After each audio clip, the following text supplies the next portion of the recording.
Dress के साथ तैयार भी होंगे, फैंसी ड्रेस कॉम्पिटिशन्स भी होते हैं। और उस दिन आपने देखा होगा ख़ासतौर पर बड़े बड़े शहरों में तो क्रिसमस को बहुत धूमधाम से मनाया जाता है, क्रिसमस पार्टीज़ होती हैं। लेकिन क्या आप जानते हैं कि आज का दिन खास क्यों है? 3 दिन बाद क्रिसमस है, ये तो पता है। आज क्या है, क्या आप जानते हैं? आज गीता जयंती है, यानी आज वो दिन है जब महाभारत काल में भगवान श्री कृष्ण ने छंद के रूप में यानी गाकर अर्जुन को गीता का उपदेश दिया था। क्योंकि उपदेश देने वाले स्वयं भगवान श्री कृष्ण थे, इसलिए इन उपदेशों को जिस ग्रंथ में संकलित किया गया उसे श्रीमद् भगवत गीता कहा जाता है। लेकिन दुख की बात यह है कि आज भगवान श्री कृष्ण के इसी देश में बहुत सारे लोगों को यह तो पता है कि 25 दिसंबर को क्रिसमस है, और इस दिन हमारे देश के बहुत सारे परिवारों में बच्चों को भी सेंटा क्लॉज के बारे में बताया जाता है। लेकिन आप खुद सोचिए, आप में से कितने लोग ऐसे हैं जिन्होंने आज अपने बच्चों को गीता जयंती या भगवान श्री कृष्ण के बारे में बताया होगा?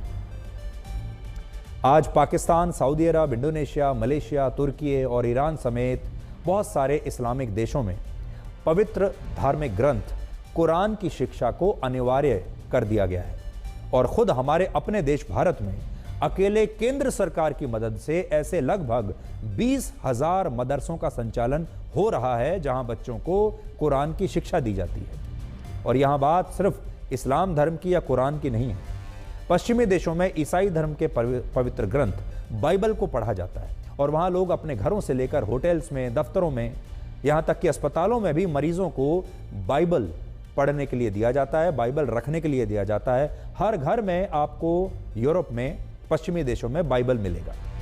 जो अमेरिका खुद को दुनिया में धर्मनिरपेक्षता का सबसे बड़ा चैंपियन बताता है, उस देश के राष्ट्रपति अपने पूर्वजों से मिली बाइबल पर ही हाथ रखकर राष्ट्रपति पद की शपथ लेते हैं। ये तस्वीरें जो आप देख रहे हैं जो बाइडेन की हैं, जिन्होंने 2021 में राष्ट्रपति पद की शपथ अपने पूर्वजों से मिली बाइबल पर हाथ रखकर ली थी। लेकिन शायद भारत अकेला इकलौता ऐसा देश है जहां रामायण और गीता की बात करना भी सांप्रदायिक माना जाता है।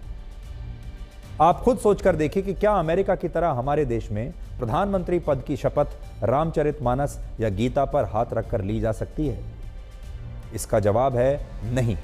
और ऐसा इसलिए क्योंकि हमारे देश में धर्मनिरपेक्षता को लेकर एक गलत धारणा शुरू से बनाकर रखी गई है, जिसमें अपने धर्म की बात करने या धार्मिक ग्रंथों की बात करना सांप्रदायिक माना जाता है। जबकि यह धर्मनिरपेक्षता का जो विचार पश्चिमी देशों से आया, वहां पर ऐसा बिल्कुल नहीं है। लेकिन हमारे देश में ऐसा ही है। पहले हमारे देश में परिवारों में, घरों में रामचरितमानस और गीता की प्रतियां रखी जाती थी। हर घर में आपको रामचरितमानस मिलेगा, रामायण मिलेगी। लेकिन अब यह संस्कृति समाप्त होती जा रही है, और कड़वा सच यह है कि हमारे देश में कई लोग अब भी धार्मिक ग्रंथों को ना तो पढ़ते हैं और ना ही इन्हें अपने घर में कोई स्थान देते हैं। गिनीज वर्ल्ड रिकॉर्ड्स के मुताबिक आज तक पूरी दुनिया में जिस पुस्तक की सबसे ज्यादा बिक्री हुई है, उस सूची में पहले स्थान पर है बाइबल। बाइबल की 500 करोड़ कॉपीज अब तक दुनिया भर में बिक चुकी हैं। 500 करोड़। इस सूची में तीसरे स्थान पर कुरान है, जिसकी अब तक 80 करोड़ कॉपीज लोग खरीद चुके हैं। 80 करोड़। लेकिन आपको जानकर दुख होगा कि इस सूची में दूर दूर तक रामचरितमानस और गीता का कहीं भी जिक्र नहीं है।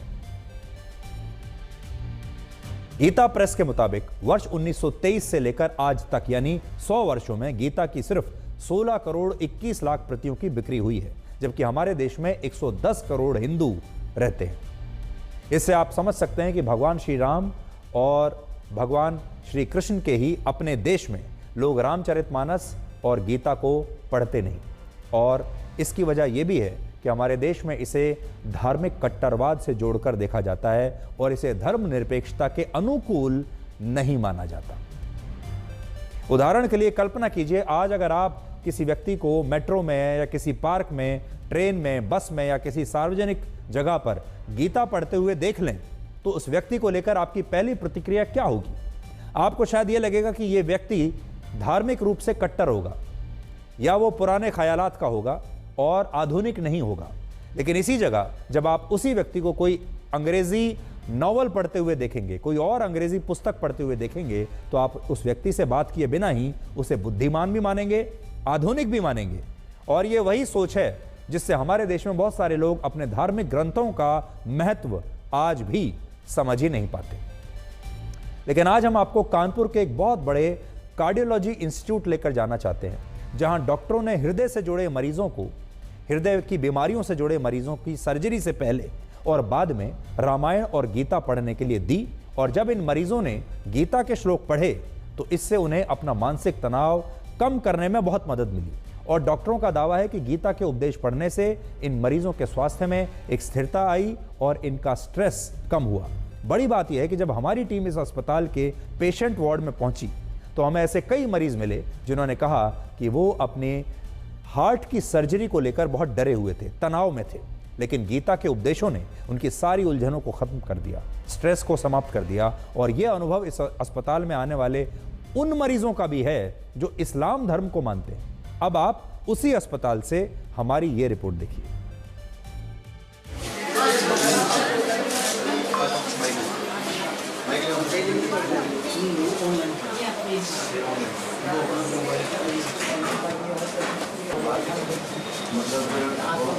आप देखेंगे पेशेंट्स हैं यहाँ पे, कई जो है गीता पढ़ रहे हैं फिलहाल, और कईयों की टेबल पे अगर आप यहाँ पे गौर डालेंगे तो यहाँ पे कहीं पे हनुमान चालीसा रखी हुई है। और करीबन हर ही पेशेंट के पास इस तरीके की जो किताबें हैं वो डॉक्टर्स द्वारा दी गई हैं।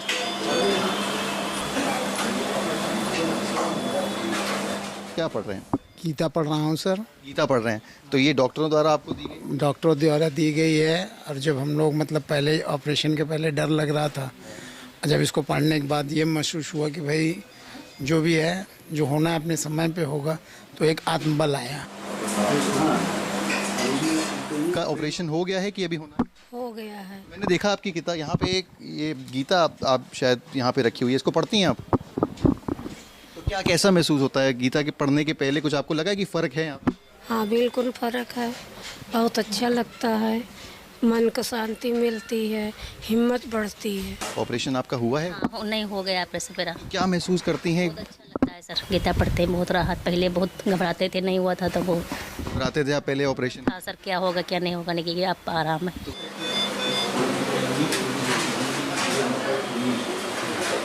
आप भी गीता पढ़ते हैं? हाँ।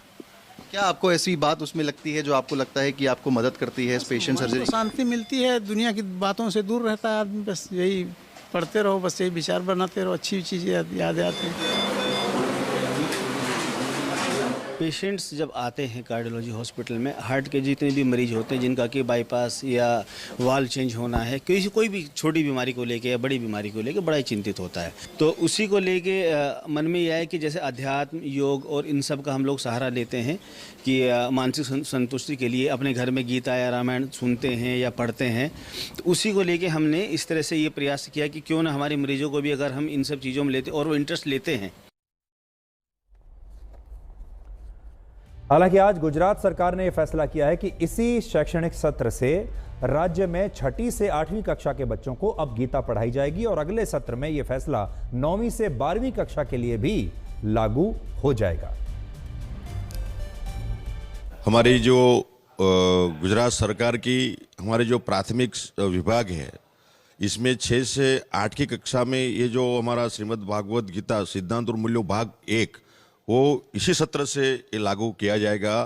और फिर बाद में भाग 2 ये 1 जून से भाग 3 वो सब क्रमशः लागू करने का हमारा संकल्प है। आज जब हमारे देश में बहुत सारे लोगों में रामायण और गीता को पढ़ने की उत्सुकता नहीं दिखती, अपने घर में रखने की उत्सुकता नहीं दिखती, तब आपको ये पता होना चाहिए कि अमेरिका के मशहूर वैज्ञानिक और परमाणु बम के जनक जे रॉबर्ट ओपनहाइमर, जिनके जीवन पर अभी एक फिल्म भी आई थी, उन्होंने भगवत गीता पढ़ने के लिए खास तौर पर संस्कृत भाषा सीखी थी और वो गीता से बहुत प्रभावित थे। इसी तरह मशहूर वैज्ञानिक एल्बर्ट आइंस्टाइन भी गीता से प्रभावित थे और उन्होंने एक बार कहा था कि वो जब गीता को पढ़ते हैं और ये समझते हैं कि कैसे भगवान ने इस पूरे ब्रह्मांड की रचना की, तो उन्हें इसके बाद सब कुछ अनावश्यक और निरर्थक लगने लगता है। और ब्रिटेन के समाज सुधारक डॉक्टर एनी बेसेंट भी भगवत गीता से इतनी प्रभावित हुई थी कि उन्होंने इसे दुनिया तक पहुंचाने के लिए इसका अनुवाद करके इसकी एक प्रति लिखी, और ये सूची अगर मैं लिस्ट बनाऊं तो बहुत लंबी होगी।